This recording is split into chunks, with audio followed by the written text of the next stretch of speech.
A'udzu billahi minasyaitonir rajim. Bismillahirrahmanirrahim. La uqsimu biyaumil qiyamah wa la uqsimu bin nafsil lawwamah. Ayahsabul insanu allan najma'a idhamah. Bala qadirina ala an nusawwiya bananah. Bal yuridul insanu liyafjura amanah. Yas'alu ayyana yaumul qiyamah.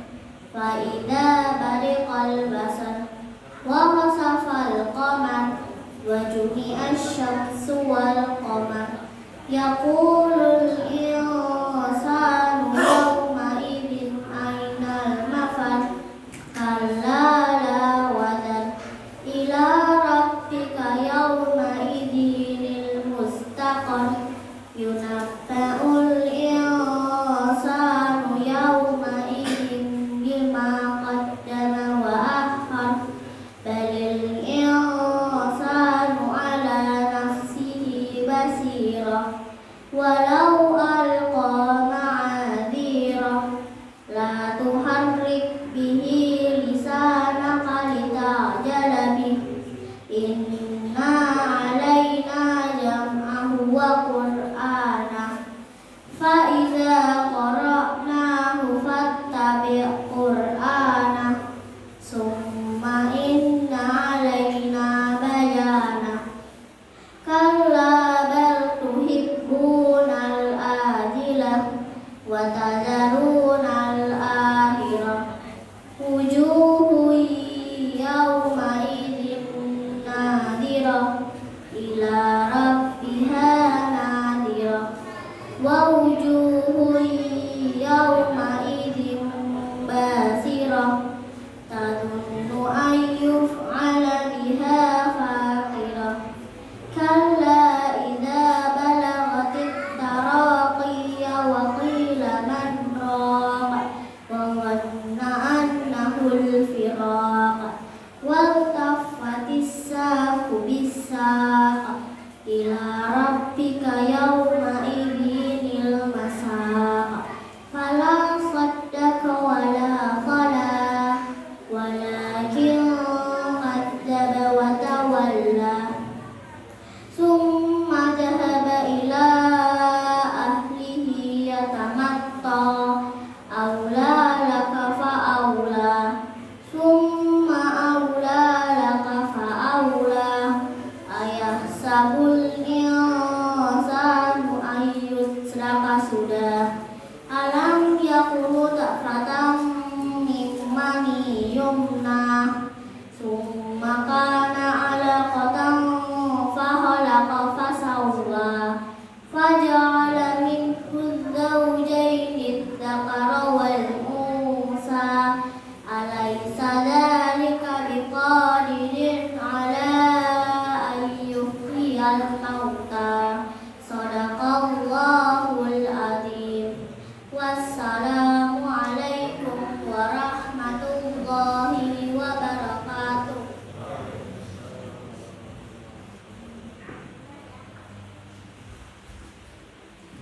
Kemudian tadi tilawah dari Ananda Panisia. Untuk acara selanjutnya yaitu acara inti kajian dari Ustaz Abdul Karim. Waktu dan tempat kami persilahkan.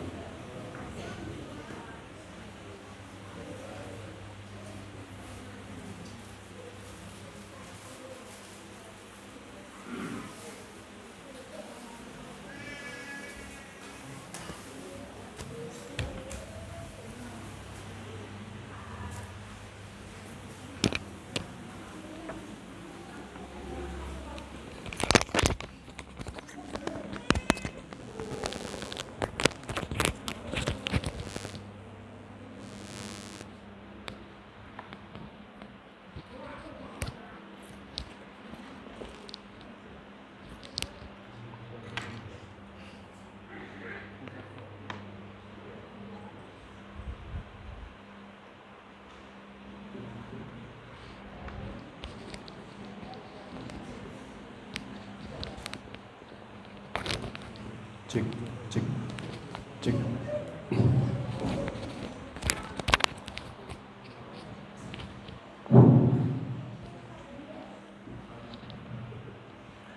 Bismillahirrahmanirrahim.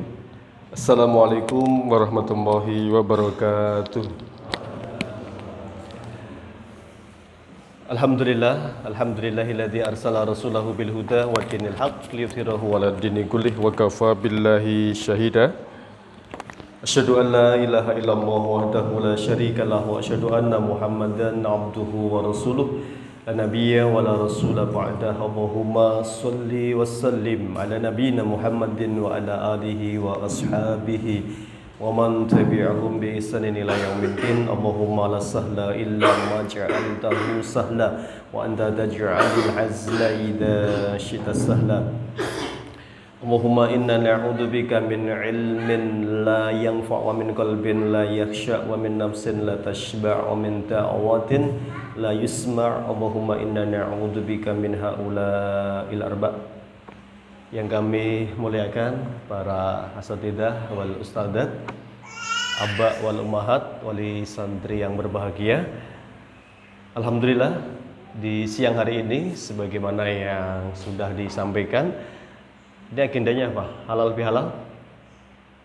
Atau kajian biasa? Kajian biasa ya. Satu kesempatan tentunya ketika kita hari ini dimudahkan oleh Allah bisa melaksanakan banyak kewajiban, kita wajib sadar bahwa ini adalah taufik dari Allah Subhanahu wa taala. Bukan hebatnya kita, bukan karena semata-mata longgarnya waktu kita. Banyak orang yang longgar waktunya barangkali tapi belum memaksimalkan kesempatannya. Atau banyak pula yang oleh Allah Subhanahu wa taala dimudahkan segalanya tapi bukan prioritasnya. Jadi banyak orang-orang itu yang tidak bisa maksimal dalam beramal karena memang belum menjadikan prioritas utama. Maka mari di momentum perdana ini ya setelah Ramadan kita sama-sama memantaskan diri kembali untuk terus menggali ilmu-ilmu terutama seputar ilmu menjadi orang tua. Ya, karena ini bab tentang bagaimana kita menyiapkan investasi terbaik kita. Kalau Nabi SAW selalu mengingatkan jadilah orang yang cerdas. Siapa ya Rasulullah? Mandana nafsahu wa amila lima ba'dal maut. Orang yang mampu melawan nafsunya. Jadi nafsu kita ini selalu mengajak kepada yang buruk, santai, hal-hal yang selalu bertentangan dengan amal soleh. Namun yang cerdas itu tidak cuma beramal, tapi mikir apa yang bisa saya bawa setelah kematian saya. Artinya tidak cuma bagaimana bekerja berhenti, berarti berinvestasi. Ya. Ada yang investasi emas, ini harganya lagi melambung ya. Yang punya segera dijual. Mas siapa? Ya ini tentu bagian dari sesuatu yang kita sudah tahu semua ya. Investasi yang menguntungkan emas, aku yang ngerti jadi ini meh tuku kan duwe. Duit ya. Jadi ngerti Pak. Emas itu diberitahu bolak-balik ya. Kambing di zaman Nabi itu harganya 1 dinar. Di zaman Nabi katanya 1400 tahun yang lalu 1 dinar.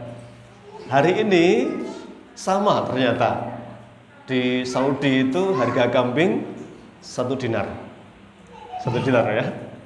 Artinya kambingnya naik nggak harganya? Enggak. Kalau di Indonesia mungkin jangankan 1400 tahun ya. Mungkin 10 tahun yang lalu harga kambing mungkin 1,5 juta ya. Sekarang berapa? 3,5 kan?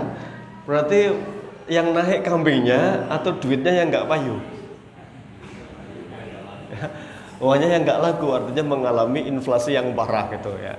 Itu maka orang yang cerdas itu orang yang berinvestasi ya.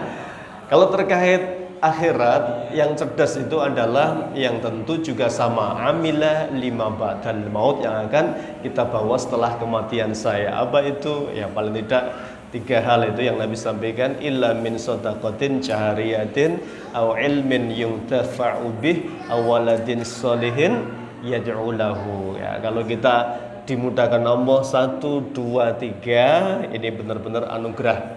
Ya, pertama harta ini.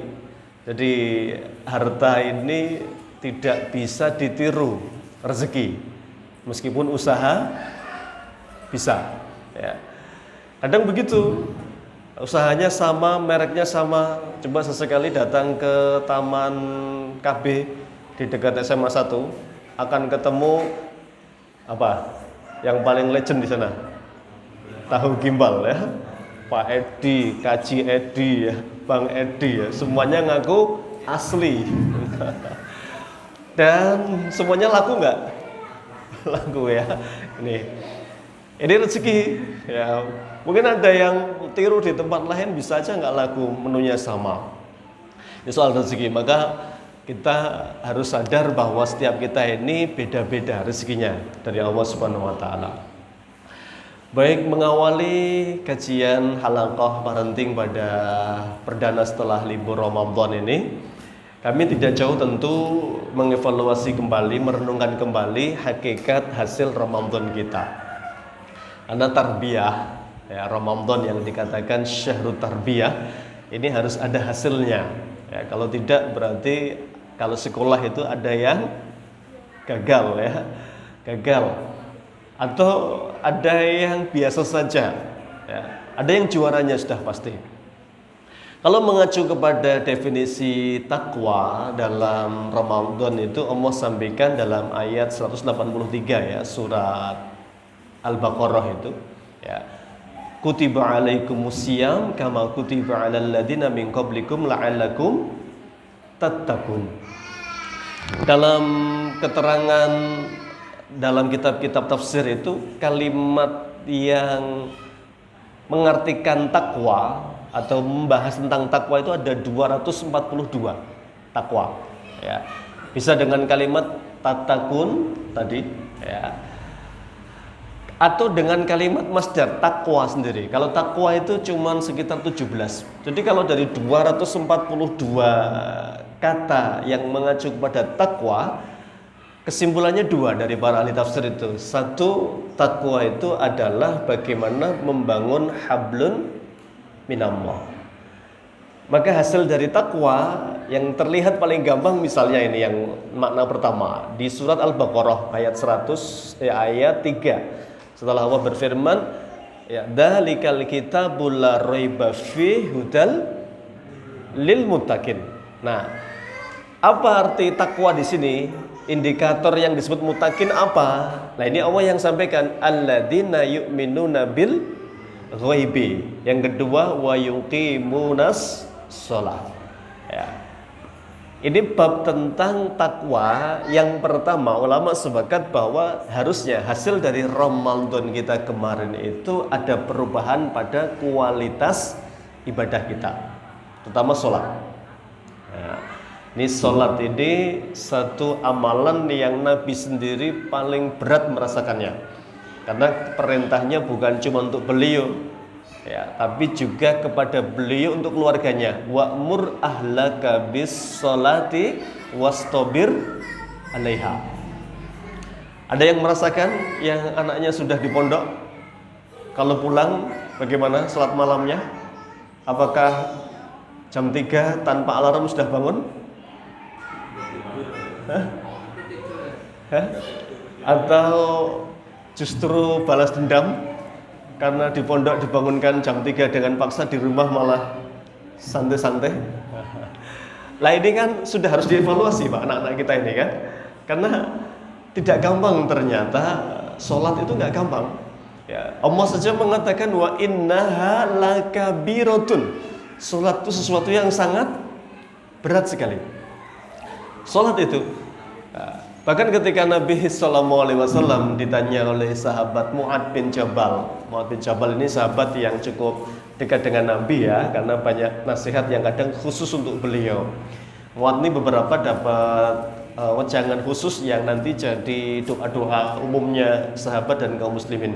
Misal yang paling terkenal ketika Muat diberitahu doa, Allahumma a'inni ala dzikrika wa syukrika wa husni ibadatik gitu. Di hadis yang lain terkait dengan ibadah, Mu'ad bertanya, ya Rasulullah, akhbirni bi amalin yudkhilunil jannata wa yub'iduni aninar. Ya Rasulullah, tolong aku diberitahu, saya diajari amalan-amalan yang menghantarkan ke surga dan menjauhkan dari api neraka. Berat gak amalannya? Nabi langsung komentar, laqad sa'alta an 'azimin. Ya, kamu telah bertanya sesuatu yang sangat besar dan berat. Ya, karena surga itu berat sekali. Tapi Rasulullah ngasih kabar gembira, walakin yasirun liman yasarahullah. Seberat apapun itu, tapi menjadi gampang bagi yang dimudahkan oleh Allah. Ini Ibnu Rajab Al-Hambali mengatakan bahwa rezeki yang paling besar bagi setiap muslim itu adalah taufik untuk beramal soleh. Taufik. Apa taufik ini? Kemudahan atau kemampuan untuk mengamalkan apa yang sudah diyakini. Misal Pak, tadi kan definisi takwa yang pertama itu alladzina yu'minuna bil ghaib. Segala janji itu gaib enggak? Janji gaib. Rezeki gaib. Rezeki gaib kan? Kemudian masa depan gaib semua kan? Tapi Nabi sudah menjamin soal rezeki misalnya itu. Wa ma min dabbatin fil ardi illa 'alallahi rizquha. Dan tidaklah ada dabbatin fil ardi, ya, makhluk hidup di muka bumi ini kecuali Allah sudah jamin rezekinya. Ini gaib, Pak. Maka kalau dia tidak percaya, bahkan nanti kalau soal takdir itu ilmunya kita harus yang pertama, Allah sudah menetapkan 50.000 tahun sebelum adanya langit dan bumi. Yang kedua, bahwa takdir itu ada yang mu'alak. Apa mu'alak? Mu'alak artinya ada takdir yang tergantung dengan sesuatu, ikhtiar. Maka nanti bab tentang ikhtiar itu Nabi ngasih tahu, ikhris ala ma yanfa'uka. Ini agar orang itu tidak mengandalkan nasib. Nah, maka Nabi ngasih tahu, kamu kalau ikhtiar, ikhtiarmu yang terbaik. Yang terbaik bagaimana? Ya, yang sesuai dengan ilmu apa namanya? Paten. Ya, ilmu paten. Meskipun nanti segalanya tetap di tangan Allah Subhanahu wa taala. Bab tentang apa yang Allah berikan kepada hambanya. Nah, kembali ke tadi. Jadi iman kepada yang gaib ini yang selalu ditanamkan Nabi. Maka ini juga yang harusnya menjadi pendidikan untuk kita dan anak-anak kita, ya. Dalam rumah tangga kita itu harusnya tema tentang gaib ini tema yang sering dibahas. Bahkan dulu Nabi SAW ketika menasihati anak kecil itu belum paham. Namanya Abdullah bin Abbas, dikasih tahu, hadisnya panjang tapi dipotong pendek-pendek. Ihfadillah yahfadka. Itu kan gaib. Ini diulang-ulang kepada anak-anak. Jagalah Allah, Allah akan menjagamu. Nah, ihfadillah tajidhu tujahaka. Jagalah Allah, kamu akan temui Allah senantiasa di dekatmu, menolongmu, memenuhi hajatmu. Jadi setiap anak itu akan terbangun bagaimana merasa Allah itu tergantung kita. Maka kalau Rasulullah dalam hadis qudsi Allah berfirman, ana inda dhanni abdi bi, aku tergantung prasangka hambaku kepadaku. Ya. Jadi setiap apa yang Allah berikan kepada hamba itu ternyata tergantung apa? Prasangka. Nah, kalau kita husnudzon kepada Allah, ya, misal ini bab tentang kemampuan. Ya, jadi sering sekali kita ini membatasi kemampuan kita. Tapi kalau kita yakin, ya, misalnya Allah menyampaikan, fa amma man a'ta wattaqa wa saddaqa bil husna, apa balasannya? fasanuyassiruhu lil yusra. Siapa yang a'ta wattaqa. Ya, jadi setelah dia ikhtiar, dia bertakwa kepada Allah. Shaddaqa. Shaddaqa apa artinya? Shaddaqa yusaddiqu, membenarkan. Segala yang dijanjikan oleh Allah Subhanahu wa taala, balasannya pertama fasanuyassiruhu lil yusra. Allah berikan kemudahan dalam urusannya. Jadi harusnya ketakwaan kita kepada Allah itu pertama terhadap apapun yang Allah janjikan, kita tidak pernah ragu bahwa itu pasti akan dipenuhi oleh Allah Subhanahu wa taala. Ini yang nggak terlihat tetapi sangat menentukan. Apa bedanya generasi sahabat dengan generasi yang lain? Ya, bisa saja dulu sahabat itu karena mereka ini yang dibangun pondasi dulu. Yang paling utama memang pondasi. Karena Nabi tahu bahwa syariat itu berat, halal haram itu tidak gampang. Ya, menyampaikan tema sesuatu yang bagi manusia dianggap lumrah, padahal itu haram, itu untuk meninggalkan berat. Kalau belum ada pondasinya, pondasinya tadi janji tadi itu, percaya dengan semua yang dijanjikan oleh Allah Subhanahu Wa Taala. Wa man yattaqillaha yaj'al lahu makhrajan. Makhrajan itu adalah jalan keluar. Kapan jalan keluar itu kita nggak pernah tahu, tapi selalu Allah tidak pernah ingkar janjinya, itu keyakinannya.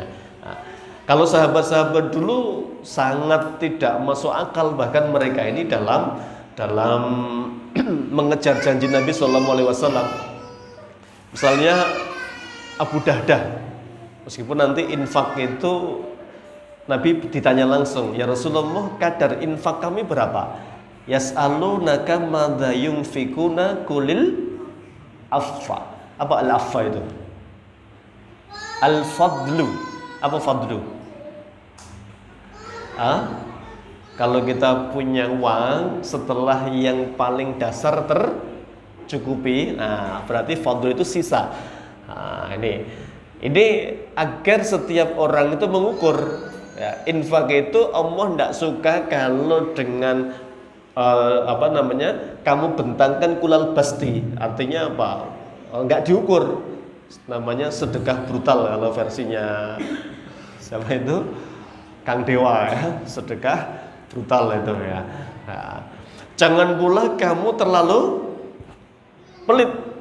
Ya, pelit itu berarti tidak sampai ya mengeluarkan sesuatu yang harus dikeluarkan itu. Maka infak itu kan bukan soal kemampuan, tetapi soal kesungguhan.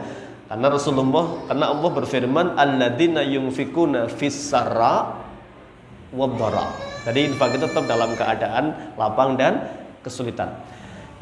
Jadi yang pertama tadi, ini yang menjadi harusnya keyakinan setiap kita bahwa menancapkan kegoiban kepada anak-anak ini tidak gampang dan itu butuh diskusi yang panjang, butuh biasa memahamkan kepada anak, dekat dengan anak-anak. Kemudian tadi wa yuqimunas shalah. Nah, salat ini bahkan menjadi inspirasi bagi orang-orang soleh zaman dulu. Kita juga harusnya begitu. Investasi terbaik untuk anak kita itu adalah kesolehan. Sampai Nabi itu kalau ngasih tahu nyari pasangan atau nyari mantu lah, kalau jenengan sudah punya anak gede, ya kan perempuan dinikahi karena berapa? 4 ya.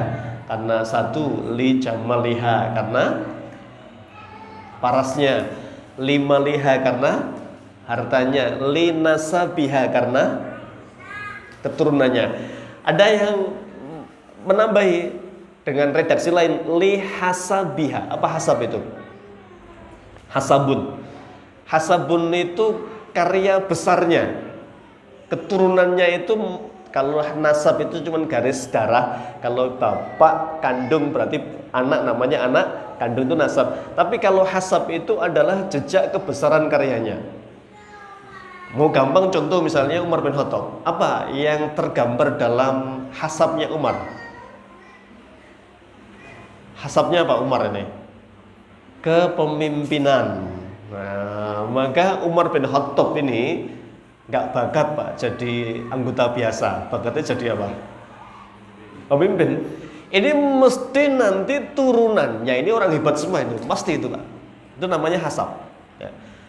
Abdullah bin Umar meskipun termasuk al-ubadah lah, empat ulama hebat anak-anak muda ini, Abdullah bin Umar, Abdullah bin Abbas, Abdullah bin Mas'ud, Abdullah bin Amr bin As ini orang hebat ini.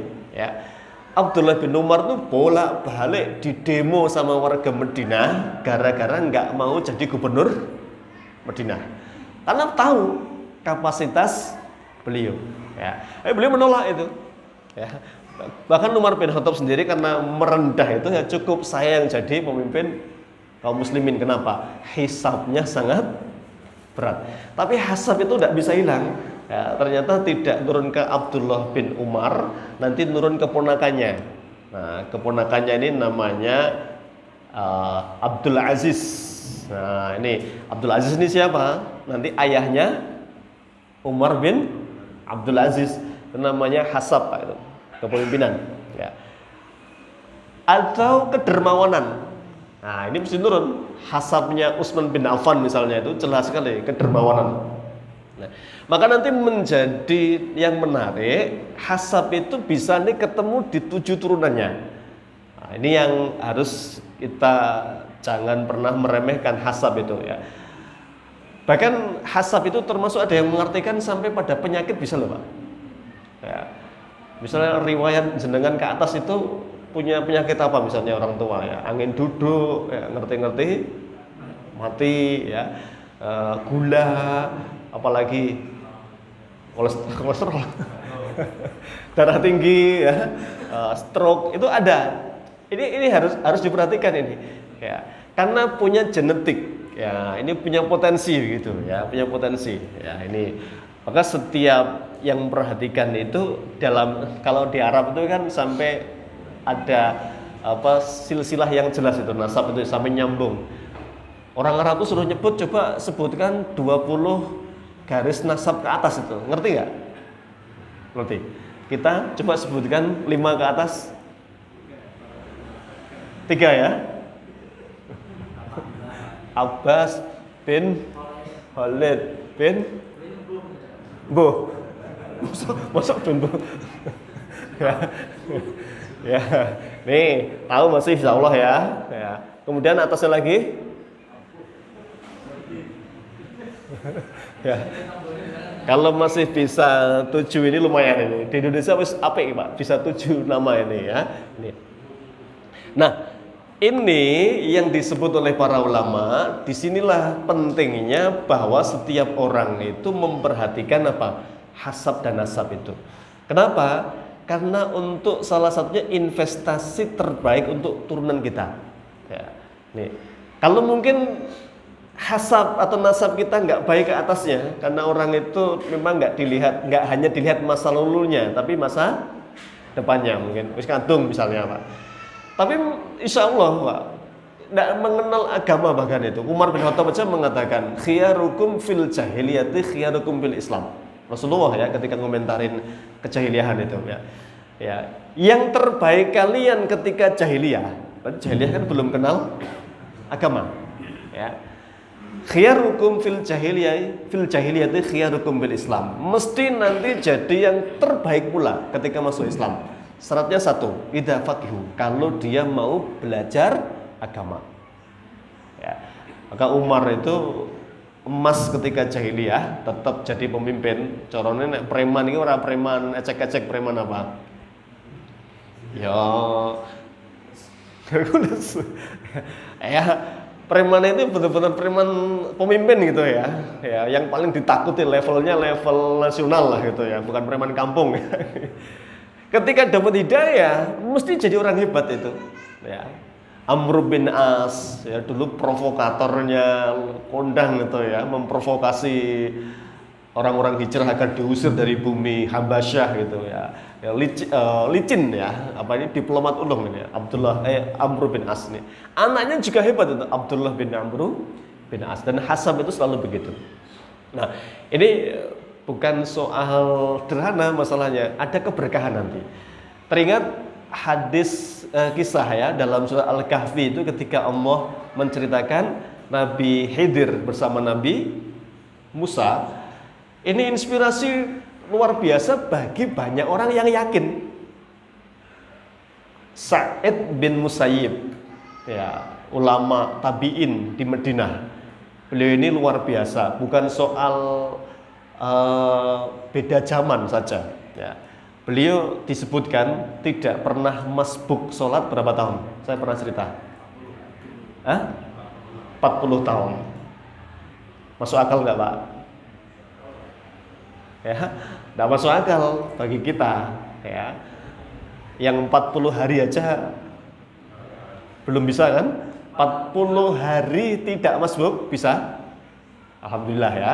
Ada yang bisa, berarti insya Allah sukses dijauhkan dari sifat munafik. Ya, 40 hari tidak pernah tertinggal takbiratul ihram.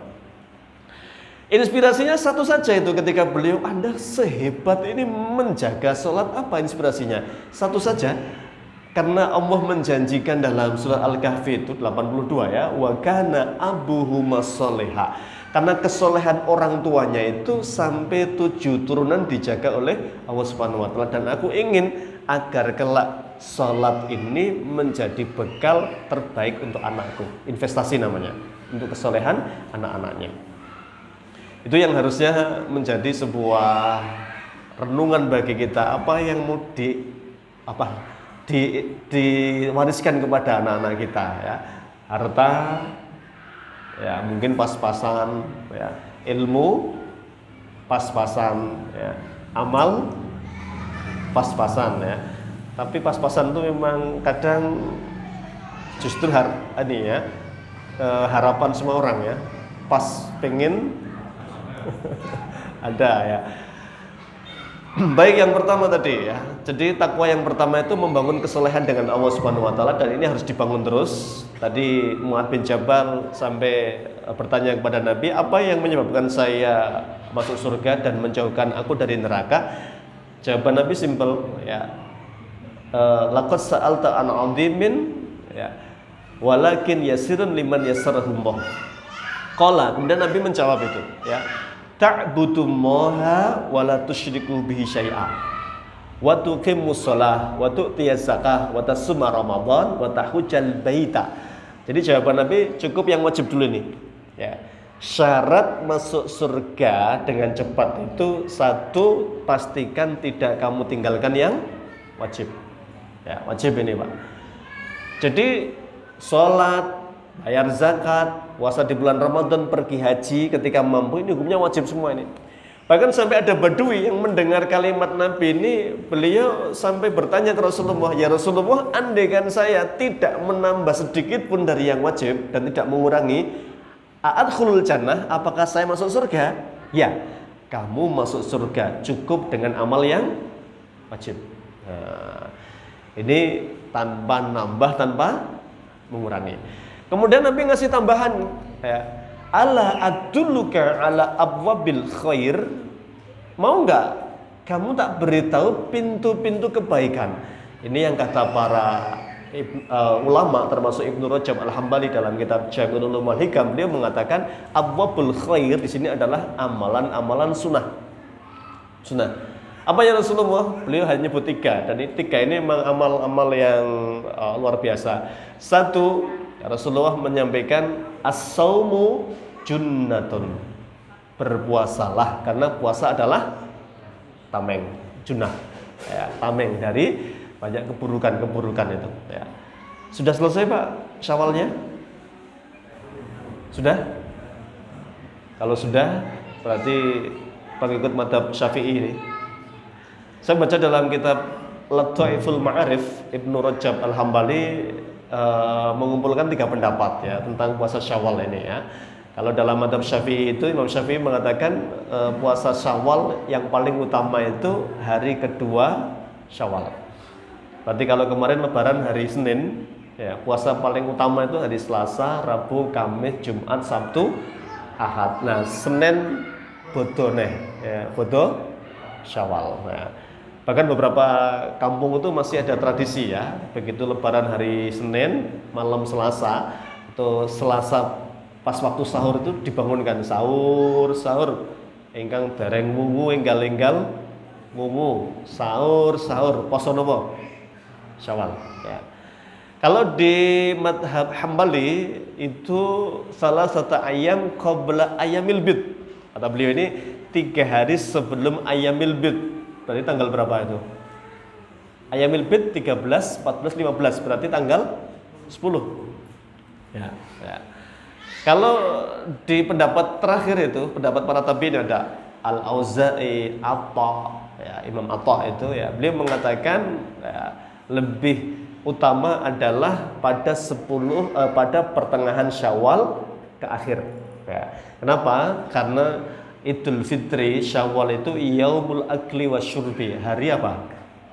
Makan dan minum. Nah, orang Indonesia hari halal fi halal ya, mangan-mangan itu ya. Nah, maka diutamakan ya 15 ke belakang.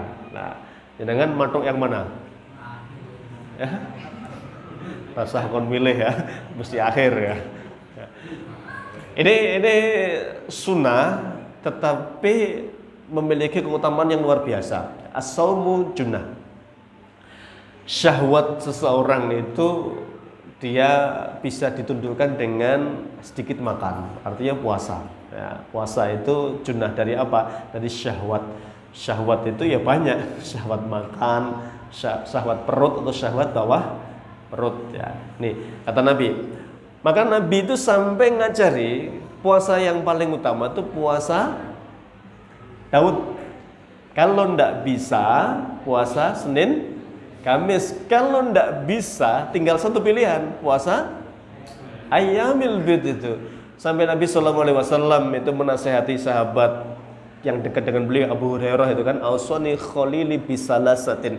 Aku dinasihati Nabi 3 ya. 1 untuk sholat witir sebelum tidur ya.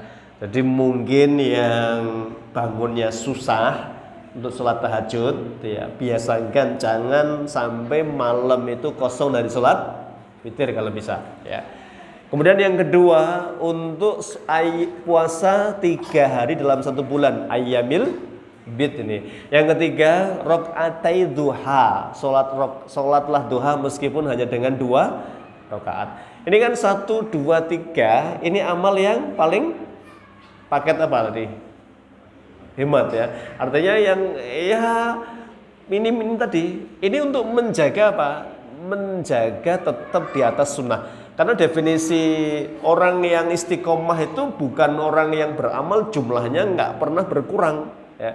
Bahkan Nabi mengatakan ahabbul a'mal ilallahi ta'ala adwamuha wa in qalla. Amal yang paling dicintai oleh Allah itu continue langgeng meskipun jumlahnya sedikit. Allah lebih suka daripada di hari Jumat mengejar duha 8 rakaat tapi sepekan libur. Allah lebih suka 2 hari tapi 2 rakaat tapi rutin setiap hari. Nah, ini yang dicintai oleh Allah Subhanahu wa taala. Dan nanti Imam Malik beliau memudahkan mendefinisikan tentang tadi abwabul khair, pintu kebaikan. Pintu kebaikan itu Allah bukakan dengan satu yang lainnya nggak sama. Ada orang yang dibukakan oleh Allah pintu sholat malam ya, alhamdulillah bangunnya gampang. Ada yang dibukakan juga pintu sedekah, sedekah bleboh. Ada pula pintu kebaikannya dibukakan pintu tilawah, darusnya ya, lancar, kenceng, kuat ya. Ada pula yang dibukakan pintu ilmu. Nah, ya duwe terak duwe ya, tapi ilmu nih oke ya. Ada pula yang dibukakan oleh Allah pintu kebaikan lain ya, misalnya dia fokus ibadah kepada Allah. Ini kan Imam Malik itu gara-garanya beliau ini disurati oleh koleganya atau teman sejawatnya di zamannya itu, Ubaid al-Umari ya, dikirimi surat dinasihati ya. Saya melihat Anda ini waktunya terlalu habis interaksi dengan masyarakat ya, datang ke satu majelis ke majelis yang lain ya untuk berdakwah dan lain sebagainya. Kenapa Anda tidak meluangkan waktu saja untuk fokus ibadah kepada Allah? Ya. Maka dijawab oleh Imam Malik kan, innallaha qassamal a'mal kama qassamal arzaq. Allah membagi amal soleh itu seperti membagi rezeki. Ya. Ada yang dibukakan pintu siam, tidak dibukakan pintu qiyam. Ya, nek poso sregep, tahajud, males. Ya. Ada yang dibukakan pintu qiyam, ya, enggak dibukakan pintu siam. Ya, nek tahajud alhamdulillah enggak pernah bolong, ning posone ora tahu. Ya. Ya.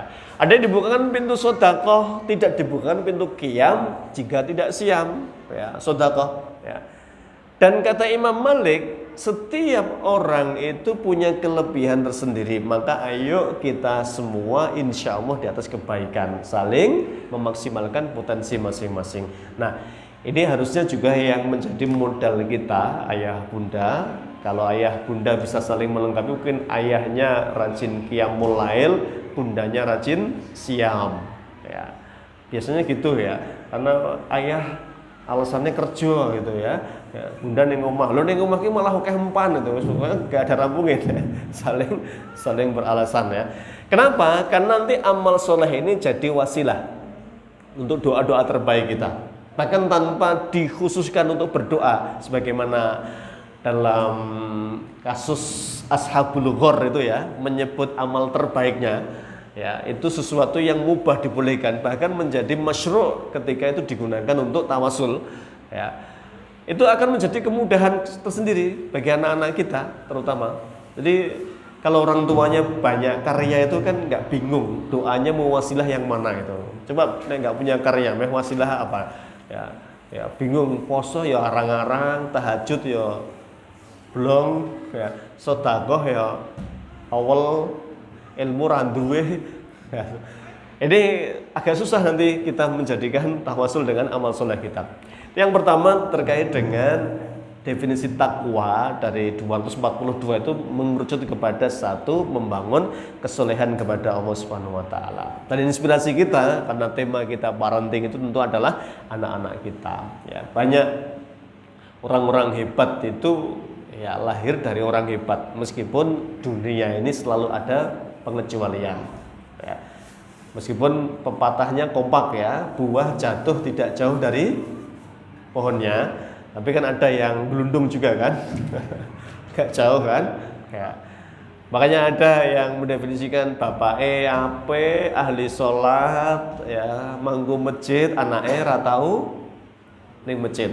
Ya mungkin ini ujian untuk orang tuanya, tapi hasab itu nanti bisa saja gagal di putranya, sukses di cucunya. Ya. Dan itu tidak ada yang tidak mungkin ketika Allah Subhanahu wa taala menjadikan keberkahan untuk anak turunnya.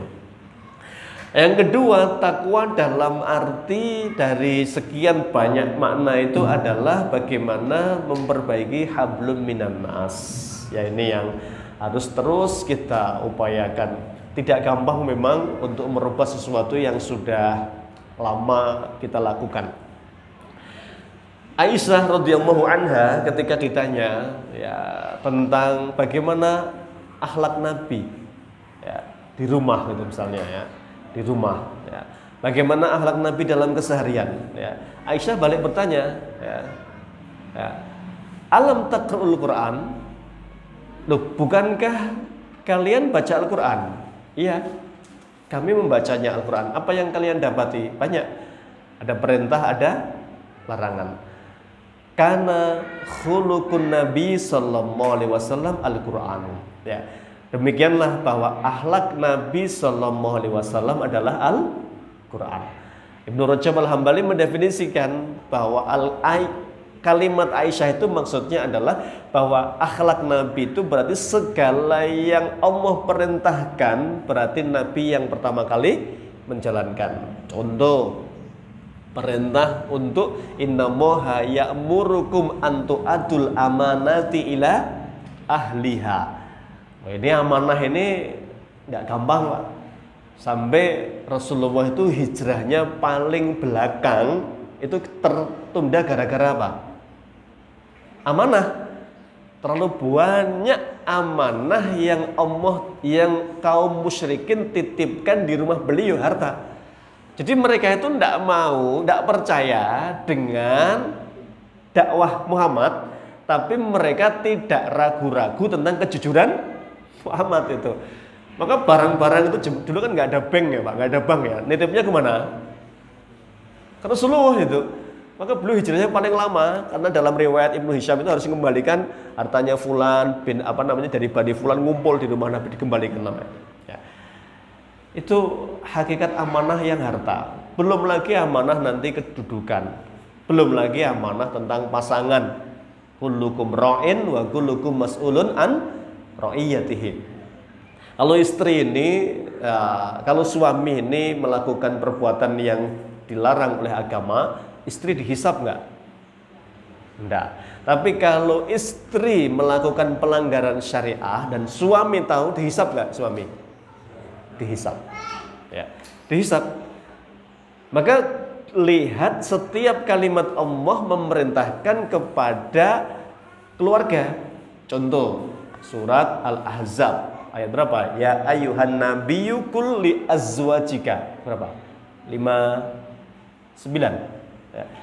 Wahai Nabi, sampaikan kepada istri-istrimu, wa banatika, dan anak perempuanmu, wa nisa'il mu'minin, baru perempuan yang beriman. Artinya bahwa Nabi dikasih tahu oleh Allah tanggung jawab utama itu keluarga, istri dan anak-anak. Baru nanti sudah selesai ke pihak ketiga, siapa? Nisa'il mu'minin, orang lain, perempuan-perempuan yang beriman. Apakah dakwah nunggu sempurna? Tidak ada syaratnya. Cuman menggugurkan kewajiban itu sebagai sebuah hal yang harus dilakukan dulu. Apa gugurkan kewajiban? Kita sudah menjalankan apa yang diperintahkan oleh Allah Subhanahu wa taala. Nah, ini bab tentang bagaimana Nabi sallallahu alaihi wasallam amanah. Nah, contoh dalam Al-Qur'an tadi, ya. Atau amanah tentang anak. Ya. Amanah tentang anak itu kalau kita mengacu kepada sabda Rasulullah SAW, sholat saja itu muru auladakum bis sholati wahum abna'us sab'i sinin. Perintahkan anakmu sholat di usia 7 tahun. Ya. Kalau 7 tahun kok tidak diperintahkan, dihisab nggak orang tuanya? Sudah pasti, ya, dihisab itu. Ya. Maka setiap kita diingatkan oleh Allah untuk amanah terhadap apa yang Allah titipkan kepada kita. Ya.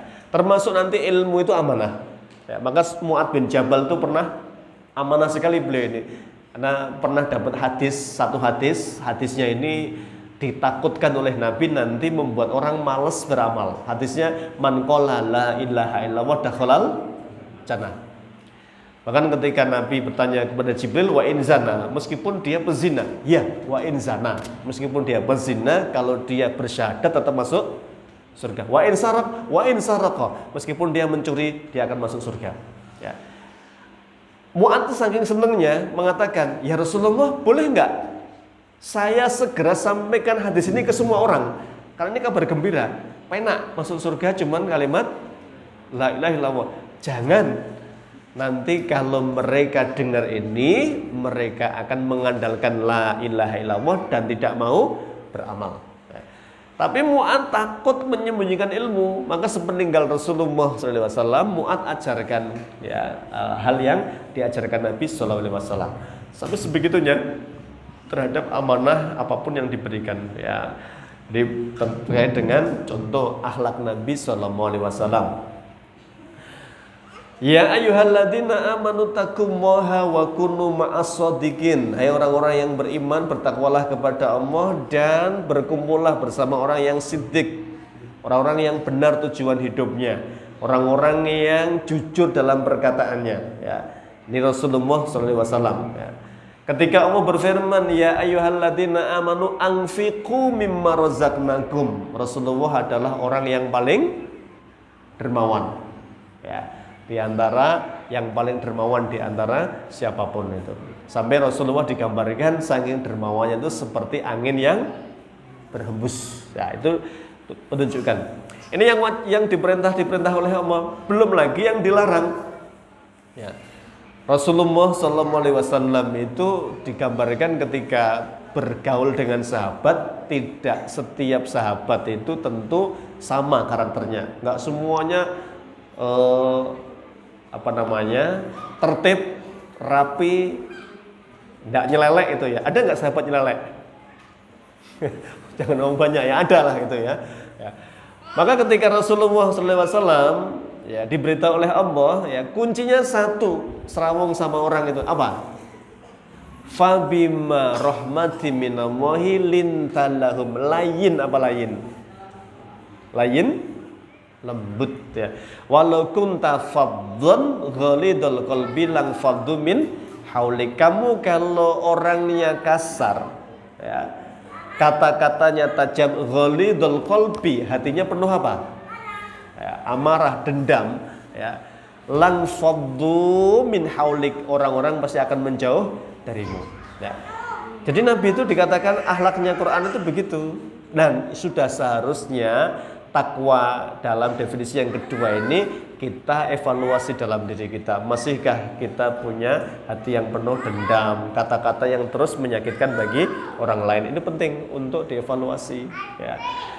Bahkan dalam sebuah hadis Nabi SAW, beliau sampai diriwayatkan oleh sahabat Ubay bin Ka'ab, anna Rasulullah SAW qala man sarrahu ayyushrafan lahul bunyan wa turfa'u lahu darajat ya. Siapa yang ingin dimuliakan oleh Allah ya, dinaikkan derajatnya oleh Allah Subhanahu wa taala ya, hendaklah dia melakukan 3 hal. Wah, ini 3 hal ini amalan-amalan yang berat, karena ini amalan-amalan orang yang luar biasa. Apa yang Rasulullah falyafu amman dolamahu ya. Jadi kalau mau mulia, jadi orang hebat itu satu, maafkan setiap orang yang mendolimi kita. Gampang enggak, Pak? Ya, prinsipnya orang itu bahkan ada yang pembalasan lebih kejam ya. Atau nek enggak jane pengen balas nih gak wani balas, mesti lemah teles Gusti Allah sing balas itu ya. Tapi kan intinya pengen balas jane kan itu ya. Maka kalau mau jadi orang maka boleh itu jaza usayyi'ah as-sayyi'atu ba'daha ya. Jadi boleh saja itu kalau kita didolimi orang balas yang setimpal itu boleh enggak? Boleh ya. Boleh itu. Yang enggak boleh itu sampai dolim. Dolim itu berarti pembalasan lebih kejam tadi itu. Jadi level manusia biasa itu dia membalas yang setimpal. Level manusia yang istimewa tadi itu memaafkan setiap yang dolim. Dan ini tidak gampang, Pak, kalau nggak dilatih. Rasulullah itu banyak belajar dari Nabi Yusuf. Nabi Yusuf ya, Nabi yang Masya Allah. Singkat cerita ini, ketika beliau dulu terdolimi, bahkan mau dibunuh, bahkan kemudian nasibnya berubah. Jadi roda selalu berputar ya. Yang dulunya ngece, ya kaya, mampu, kemudian jatuh miskin. Yang dulunya terdolimi, nggak punya apa-apa, justru makin ya menyala. Ya, luar biasa. Punya kedudukan, punya harta, punya segalanya. Tahta Nabi Yusuf alaihissalam. Sementara saudaranya, jangankan kedudukan, untuk bertahan hidup aja harus ya pinjem-pinjem, jual perabot dan lain sebagainya. Singkat cerita itu, ketika Nabi Yusuf alaihissalam melihat saudaranya itu kan, beliau bertanya kan, nguji, masih ingat nggak kejahatan mereka itu? Ya, beliau bertanya kan, pernah nggak mendengar ada kisah anak kecil dibuang ke sumur oleh saudaranya? Bapak-bapak pernah dengar nggak kisah ini? Mereka langsung berpandang-pandangan karena mereka kaget, karena kisah ini nggak pernah keluar. Bahkan bapaknya aja dihapusi kan? Bapaknya dihapusi apa? Yusuf dimakan serigala itu. Ya. Nah mereka bisik-bisik, jangan-jangan ini Yusuf ya gitu. Ya. Akhirnya satu orang beranikan, anta Yusuf ya. Apa jenengan Yusuf gitu? Ya, saya Yusuf gitu. Yang dulu dibuang kalian ke dalam sumur itu.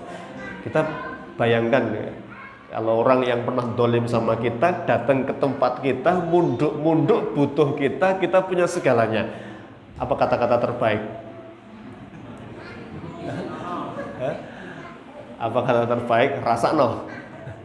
Itu kata-kata biasa ya. Kata-kata terbaik Nabi Yusuf, Masya Allah, sebelum ini sudah memang rada kurang ajar ini 10 saudaranya itu ya. Ketika Bunyamin itu diuji dulu ini ya. Bunyamin dikasih harta raja yang dicari, taruh karung itu kan. Begitu ketemu ya, kan Bunyamin mau dipenjara kan, saudaranya kemudian apa? Keberatan. Boleh enggak ditukar saja dengan salah satu dari kami, ini anak kesayangan ayah kami gitu ya. Nabi Yusuf kemudian kekeh, enggak, kami enggak mungkin ya memenjarakan orang yang enggak salah. Yang salah orang yang menyembunyikan piala raja ini, dan ini yang salah Bunyamin itu ya. Habis itu apa kata saudaranya ya, kalau hari ini Bunyamin tuh nyolong, dulu Yusuf pun dulure Bunyamin ya nyolong gitu. Itu ngomong di depan Nabi Yusuf ya. Nabi Yusuf itu juwengle ra karuan, tapi dia apa? Dipendam, walam yubdihalahum kan, dan tidak ditampakkan kepada mereka. Juwengle itu ya. Ditambah tadi ditanya, kalian dengar nggak cerita orang-orang yang pernah membuang saudaranya ke sumur gitu? Gitu kalian itu. Tapi luar biasa. Apa kata Nabi Yusuf? La tasriba alaikumul yaum. Ya. Ketika mereka ketakutan luar biasa minta maaf, Yusuf hanya mengatakan la tasriba alaikumul yaum. Ya. Sudah nggak ada dendam untuk kalian. Hari ini semua sudah saya maafkan, bahkan sejak dulu sudah saya maafkan ya. Kemarin itu kita bermusuhan itu gara-gara digelincirkan setan. Jadi bayangkan Pak, sing salah wong 10, Nabi Yusuf nyalahke setan. Nih, ya. Dan akhlak itu tidak gampang. Maka Rasulullah itu memuji Nabi Yusuf alaihissalam, dan beliau tiru kebesaran Nabi Yusuf ketika Fathul Mekah.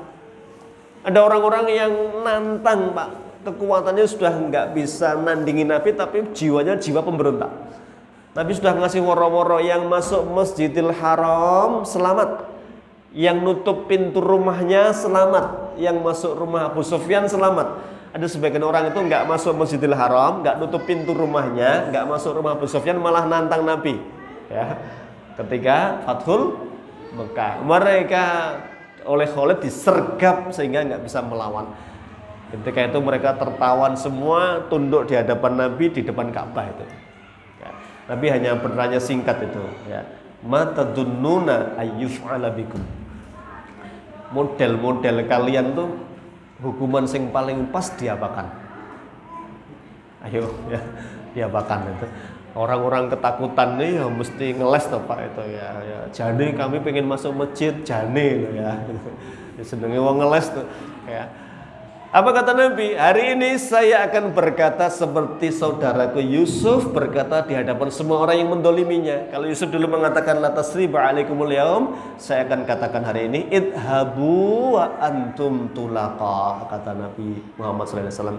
Kalau tidak mau masuk Islam silahkan pergi, bebas kalian mau kemanapun, kalian tidak akan disakiti ya.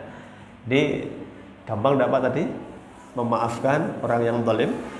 Maka ini yang menjadi kebesaran jiwa. Sebagaimana Nabi pernah bersabda, tiba-tiba ada orang ya, Nabi sedang memimpin majelis, beliau bersabda, sebentar lagi lewat seorang penghuni surga. Kan terkenal hadisnya kan, terkenal tapi angel diamalke ya. Lewat orangnya itu jenenge gak terkenal, karyane gak cetha ya, rumahnya mana, punya karya apa ya, kedermawanan juga nggak terkenal, kesolehan, ilmu nggak ada apa namanya jejaknya gitu.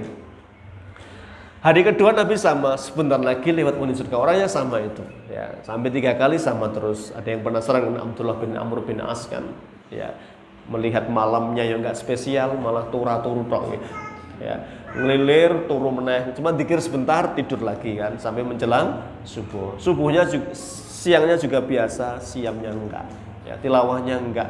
3 hari enggak ada yang spesial. Ya, sampai penasaran, Anda ini disabdakan Nabi 3 hari berturut-turut penghuni surga. Anda punya amal apa? Apa amalnya ternyata, Pak? Hah? Ya, saya ya apa ya? Jenengan lihat sendiri sih. Saya nggak ada apa-apanya gitu. Pasti punya, Pak. Oh iya, saya berusaha setiap mau tidur mengingat semua orang-orang yang dolim sama saya dan saya memaafkan mereka, bahkan mendoakan kebaikan untuk mereka. Ya Allah, sing ngutang be aku rak bayar-bayar kae, ya Allah maafkan.